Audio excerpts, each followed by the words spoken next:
In today's video, I'm going to teach you how to share a Jira Kanban board quickly and efficiently.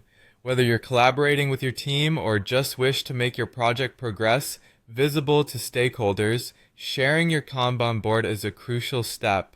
Let's walk through the process together, ensuring you feel confident every step of the way. To get started, you'll first need to log in to your Jira account. Open up your preferred browser. Many find Chrome to be a reliable choice, and head on over to your company's Jira site. This is typically formatted like your company.atlassian.net. Once you're there, enter your credentials and log in to access your Jira dashboard. Once you're logged in and ready, the next step is to navigate to the Kanban board you want to share. From the main dashboard, look for the Projects tab. Click it, and you'll see a list of your active projects. Select the project that houses the Kanban board you're interested in sharing. Once inside that project, locate and open the specific Kanban board you have in mind. Now that you're viewing your target Kanban board, the next move involves accessing the board settings. Look up to the top right corner of the board. Here, you'll see an icon represented by three little dots, often labeled as More Options. Go ahead and click this icon to unfold a drop-down menu. From this list, choose Board Settings.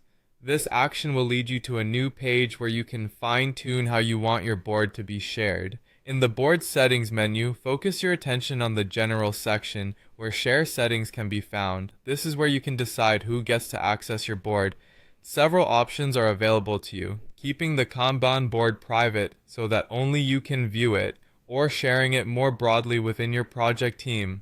If the latter is your choice, all of your project members will gain visibility of the board. Additionally, should your Jira admin have enabled this feature, you might have the opportunity to generate a public link, thereby allowing anyone with the link to access the board. If you're leaning towards sharing via a link, be sure to copy the board URL. This will be especially useful if you're intending to communicate this link through email or perhaps a chat platform like Slack or Microsoft Teams. Once you've taken care of these configurations, it's time to actually share the board. Use the URL you've copied to distribute access, whether to teammates or external stakeholders. They will be able to view your board in accordance with the permissions you've set. It's reassuring to know that the settings you've chosen will govern precisely who is able to see your shared content, and that's all there is to it. Your Kanban board is now shared appropriately for collaboration among team members or for viewing by external stakeholders. By following these steps, rest assured that your team is well coordinated, all working towards your project's objectives.